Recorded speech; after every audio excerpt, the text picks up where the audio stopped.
अगर आपके मन में भी हमेशा गलत विचार आते हैं, अश्लील विचार आते हैं, तो यह वीडियो आपके लिए है। आपको इस कहानी को जरूर समझना चाहिए। एक बार की बात है, एक गांव में एक जवान लड़का रहता था। वह बहुत परेशान था क्योंकि उसका मन हमेशा भटकता रहता और उन्हीं चीज़ों के बारे में सोचता जिन्हें वह लड़का नहीं सोचना चाहता था। अपने माँ बाप का वह इकलौता लड़का था। माँ बाप धीरे धीरे बूढ़े हो रहे थे और वह लड़का जवान। वह चाहकर भी ऐसा कुछ नहीं कर पा रहा था जिससे उसके माँ बाप को खुशी मिले, उन्हें अपने बेटे पर गर्व हो। वह अपनी आज की छोटी छोटी खुशियों के लिए अपना समय बर्बाद कर रहा था। वह जानता तो था कि वह गलत कर रहा है, पर वह चाह कर भी अपने आप को रोक नहीं पा रहा था। वह अक्सर अपने पड़ोसियों, रिश्तेदारों और दोस्तों से सलाह लेता कि उसे क्या करना चाहिए। लोग उसे तरह तरह की सलाह देते, पर कुछ भी बदलाव नहीं आ रहा था। एक दिन उस लड़के का एक घनिष्ठ मित्र उसके पास आता है और कहता है, मित्र, तुम्हारी सारी समस्याओं का समाधान मिल गया। वह लड़का अपने मित्र की बात सुन बहुत खुश हो जाता है और मित्र से पूछता है, क्या समाधान मिला मेरी सारी समस्याओं का? उसका मित्र उस लड़के से कहता है, ध्यान। ध्यान तुम्हारी सभी समस्याओं का समाधान है।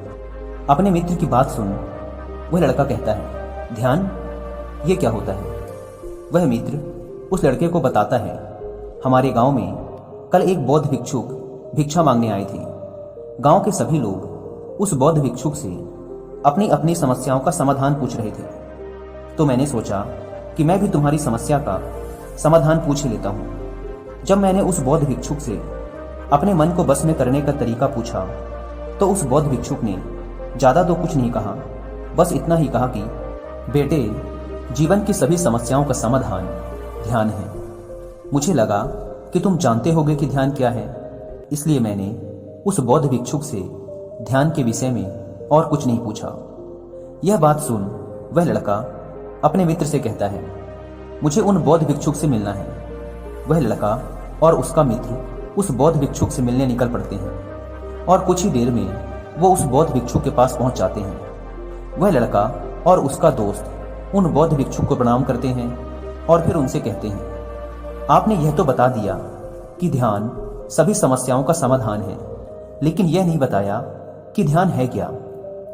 यह सुन वे बौद्ध भिक्षुक कहते हैं, ध्यान क्या है, इसे शब्दों में समझाना तो असंभव है। ध्यान को तो केवल महसूस किया जा सकता है, लेकिन मैं तुम्हें फिर भी समझाने का प्रयास करूंगा। अब तुम दोनों मेरी बात को गौर से सुनो। ध्यान का अर्थ है ना कोई प्रश्न, ना कोई उत्तर, ना कोई विचार और ना ही कोई भावना। यह एक मानसिक स्थिति है जो हमें हमारी वास्तविकता से मिलाती है, जिसके बाद हम किसी भी चीज पर खुद के विचार नहीं लाते, बल्कि वो जैसी है उसे उसी अवस्था में देखने लायक बन जाते हैं। ध्यानी व्यक्ति ना किसी चीज को अच्छा देखता है और ना ही बुरा देखता है।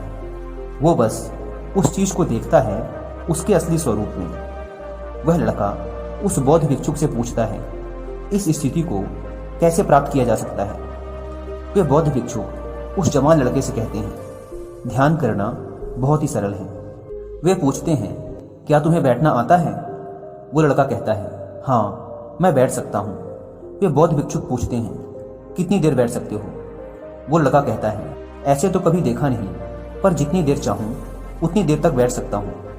वे बौद्ध भिक्षुक कहते हैं, हर दिन 1 घंटे के लिए आंख बंद करके बैठना है।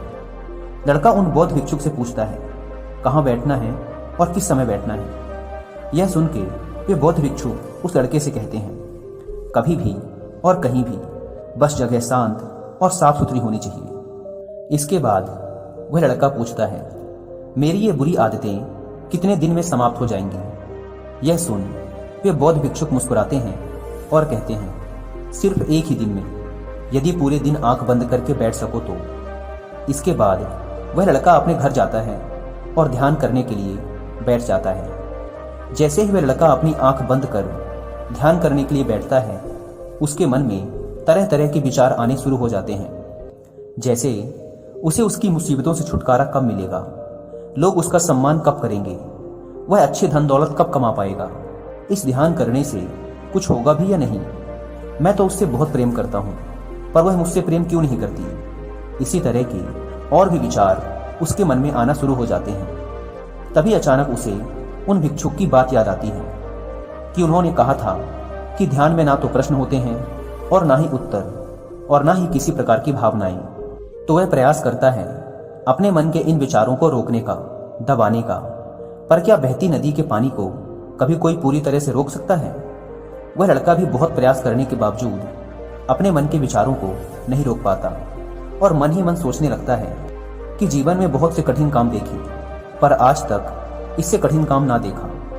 वह लड़का उन बौद्ध भिक्षुक के पास दोबारा जाता है और कहता है, आपने तो मुझे मेरी जिंदगी का सबसे मुश्किल कार्य दे दिया। बहुत प्रयास करने के बावजूद मेरे मन के विचार तो रुक ही नहीं रहे। वे बौद्ध भिक्षुक कहते हैं, विचारों को रोकने के लिए तो मैंने कहा ही नहीं था। वह लड़का कहता है, फिर विचार शून्यता की स्थिति कैसे प्राप्त हो सकती है?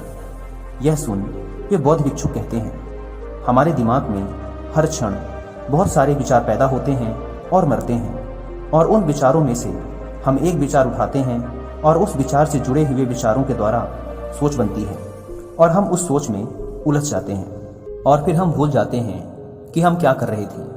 तो तुम्हें बस इतना करना है कि कोई भी चुनाव नहीं करना। विचार पैदा होंगे और मरेंगे, तुम्हें बस उन्हें देखना है कि तुम्हारे मन में किस तरह के विचार उठ रहे हैं। उन्हें जबरदस्ती रोकने या दबाने की कोशिश नहीं करनी। इसके बाद वह लड़का अपने घर जाता है और फिर से ध्यान करने बैठ जाता है। इस बार सिर्फ विचारों को देखता है और कुछ देर तक तो विचारों को देख पाता है, लेकिन फिर उसके मन में कुछ ऐसे विचार पैदा होते हैं जिनके बारे में सोचने से वह खुद को रोक नहीं पाता और एक गहरी सोच में खो जाता है।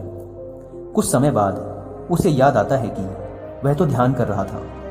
फिर वह दोबारा अपने विचारों को देखने लगता है, लेकिन इस बार उसका मन दूसरी चाल चलता है। आप में से कुछ लोगों के मन में यह प्रश्न उठ सकता है कि हमारा मन हमारे साथ इतनी चालें क्यों चलता है? क्या यह हमारा शत्रु है? तो इसका उत्तर है नहीं, मन आपका शत्रु नहीं है। यह बना ही ऐसा है कि यह उन चीज़ों को अनुभव करना चाहता है जिसमें आराम हो और इसे ज़्यादा कुछ मेहनत ना करनी पड़े। इसलिए जब भी आप कोई ऐसा काम करना शुरू करते हैं जो शुरुआत में आरामदायक नहीं होता, तो यह मन उसका विरोध कर आसान कामों की तरफ भागना चाहता है, जैसे सोना, गप्पे मारना या फ़ोन चलाना, जिसमें इसे कुछ ज़्यादा सोचना समझना नहीं पड़ता। आइए कहानी पर वापस लौटते हैं। इस बार उस लड़के का मन दूसरी चाल चलता है। इस बार उस लड़के के मन में अश्लील विचार आने लगते हैं। वह लड़का जल्दी से अपनी आंखें खोलता है और सोचता है, ध्यान जैसी पवित्र कार्य में भला ये गंदे विचार क्यों आ रहे हैं? वह आंख बंद कर दोबारा प्रयास करता है, लेकिन वह देखता है कि फिर उसके दिमाग में अश्लील विचार ही आ रहे हैं जिन्हें वह देखना नहीं चाहता। वह उन अश्लील विचारों को बहुत रोकने का प्रयास करता है, परंतु वह उन विचारों को जितना रोकने का प्रयास करता है वह उतने ही बढ़ते हैं। जब वह थक जाता है तो वह फिर से उन बौद्ध भिक्षुक के पास पहुंचता है और कहता है, मैं जब भी अपनी आंखें बंद करता हूं तो मेरे मन में सिर्फ अश्लील विचार ही पैदा होते हैं। वे बौद्ध भिक्षुक उस लड़के से कहते हैं, कोई भी विचार अच्छा या बुरा नहीं होता, इसलिए किसी भी विचार को जबरदस्ती मन से हटाने का प्रयास मत करो। याद रखना, हमारे द्वारा हमारे विचारों का विरोध ही उन्हें शक्ति देता है। हम जिस भी विचार को जितना रोकने और दबाने का प्रयास करेंगे वह उतना ही मजबूत होगा। इसलिए किसी भी प्रकार के विचार का विरोध करने की कोई जरूरत नहीं है। जिन्हें तुम बुरे विचार या अश्लील विचार कहते हो वे सभी जीवन का हिस्सा हैं। जीवन में तुम जिस भी चीज को सबसे ज्यादा अस्वीकार करते हो, तुम्हारा मन सबसे ज्यादा रस उसी चीज में लेता है। इसलिए जीवन के किसी भी सत्य को अस्वीकार मत करो, पर इसका मतलब यह नहीं कि तुम काम वासना में ही पड़े रहो। तुम्हें यह समझना चाहिए कि काम वासना हमारे जीवन का एक हिस्सा मात्र है, हमारा पूरा जीवन नहीं। जीवन की इस सच्चाई को स्वीकार करो और आगे बढ़ो, क्योंकि इसके आगे भी बहुत कुछ है जानने के लिए। यदि तुम अपने मन से बुरे विचारों को खत्म करना चाहते हो तो अपनी आदतों को बदलो। लेकिन आदतें तुम तभी बदल सकते हो जब तुम्हारा काबू तुम्हारे मन पर होगा, और तुम्हारा मन तुम्हारे काबू में तभी आएगा जब तुम खुद को जानोगे, जब तुम स्वयं का अनुभव करोगे, जब तुम ध्यान का अनुभव करोगे। दोस्तों, यदि आपने कभी ध्यान यानी मेडिटेशन करने का प्रयास किया है लेकिन आपका मन बार बार भटकता है, और आप अपने विचारों पर फोकस नहीं कर पाते, तो शुरुआती गाइडेंस के लिए आप कुक्कू एफएम पर पावर ऑफ मेडिटेशन के नाम से एक कोर्स है, इसे ट्राई कर सकते हैं। यह आपकी मेडिटेशन हैबिट को डेवलप करने में आपकी मदद करेगा। दोस्तों, मैंने एटॉमिक हैबिट बुक से एक बात सीखी है कि हम अपने आप को कितना बदल पाएंगे, यह केवल 2 बातों पर निर्भर करता है। पहला, आपके आसपास का माहौल यानी आपका एनवायरनमेंट, और दूसरा, आप क्या कंज्यूम कर रहे हैं यानी आप कैसा कंटेंट देखते हैं, क्या पढ़ते हैं और क्या सुनते हैं। क्योंकि यही चीज़ हमारे माइंडसेट को डेवलप करती है, हमारा माइंडसेट हमारी आदतों को और फिर हमारी आदतें हमारी लाइफ को।